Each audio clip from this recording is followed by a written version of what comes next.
Alright everyone, it's Darius. This is the latest update on the KX500, and if you enjoy this video or you like big bores, KX500s, KTMs, all that good stuff, three-wheelers even, and got a lot of them, and do videos on them. So this is a project I got in October 2022. I pretty much thought the bike was going to be just fine and looked pretty good, had a lot of nice graphics on it, you know, and everything seemed alright, was looking pretty good. I rode it around.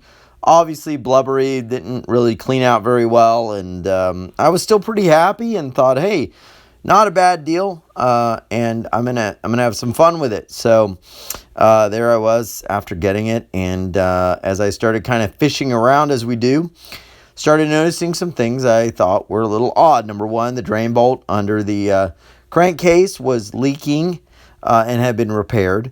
I knew that when I got it, so I was like, I got off probably about $400 or $500 because of that. That sort of set up a red flag. But what I didn't do is I didn't check the crank by grabbing the flywheel, taking off the magneto cover and grabbing the flywheel, and did that when I got home, which is the mistake I should have never made. Do that before you buy the bike. Do it. Get a big discount. That means new crank bearings. That's like $1,000 at least. And when I did that, the flywheel was moving up and down. The crank was loose. Now, I thought, well, if I get new bearings in there, everything's going to be good. I did that. Took it out to a shop in Texas, and they put in new bearings. Did everything pretty much fine, but it wasn't the bearings. It was the journals where the bearings sit. And honestly, I do feel the shop should have been aware that those bearings are not supposed to just drop in there like that. But there was also another issue. The bearings, there's enough play there that even if the bearing was new, there would be up and down play between the bearing and the journal in the case where the bearing sits. You can see it just would fall out. And also the crank, the ends of the crank, the lobes, if you will, those were worn. So you had play on both the crank itself, you had play on the journals and everything else. So all of that kind of happened, and I got the bike back and still moving. Grabbed the flywheel. I'm like, why is it still moving? So after talking with Mike Weir, KX Racing on Facebook and otherwise, found out, hey man, this happens. So I reached out to Tom Morgan, who was the recommended person to fix this. And you can see those are the crank lobes. You can see, like, even though the crank was rebuilt, that area there is worn away, and the bearings just would slide on and off there.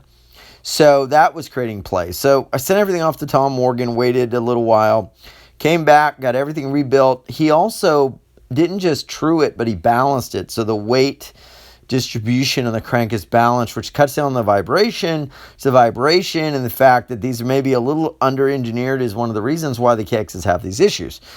So Tom said it does happen. It's fairly common. So check your crank bearing. Grab the flywheel. Now, when that was done, as I was waiting, I went through, and my power valve had been installed incorrectly. I went through, cleaned the parts, polished them so they didn't attract too much carbon buildup on some of the flapper valves, checked everything, and really got to watch some different videos from Mike and other folks.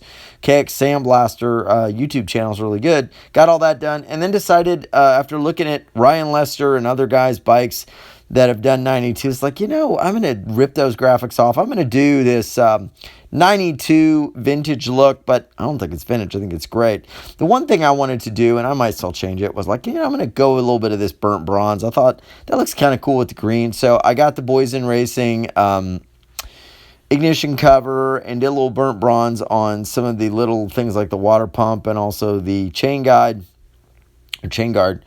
and went to EVO MX, the European company, ordered the graphics. They look awesome, guys. They're freaking awesome. I did wind up getting a tank from Gilimoto in Brazil. Really great company. That's the 89 tank. Now you'll notice I polished it, or maybe you won't, but I polished it because it's a little bit rough from Gilimoto, and it makes it look a little more factory. That's the seat cover from Anthony Moore. Got that on, and there we are. Like, we're getting it together. It's looking like a 92, which is a pretty beautiful look, actually. And so as I kind of kept moving through this, one of the things I wanted to do was get the motor together, and this is the motor now finally done. There was a lot of stuff in the motor I had to work on, like the idler gear was loose. I had to send that off to Tom Morgan. Had not sent that to him before, so he had no idea until I started noticing it. He puts in a new bushing, so it's tighter, and the idler gear is always running. It's always spinning, so you don't want that loose. They've come off and sort of jinxed the gears. So all that done, and now we're about to put the motor in the frame, and there it is. So that's where we're at right now. This is the update video, kind of my chronology if you're new, which you know, but also where we're at. Now those forks, I'm gonna let you know, there is a company, Moto Junkies, on eBay. Look them up because they sell a wrap that you can put on your forks that will bring back that beautiful blue, and they look actually like stainless steel aluminum. They have the ridges on them. So it's a bit like vehicle wrap, though. It's not like it's aluminum, but it's very thin. It's like wrapping them with sticky aluminum foil. So it does take some time, and would not survive like a head-on like hit with a tree. It would scrape off. This is the other side. Did light burnt bronze on that side. Left the clutch cover the same color, silver. And that's where we're at. So we're moving along. This is the next shot here of issue. I've got the GPI radiators. And this is how the bike was running with that, with those two spigots that close together, which you know is very little flow. So I fixed that. That's TMR, Tom Morgan Racing. Got to give hats off to him.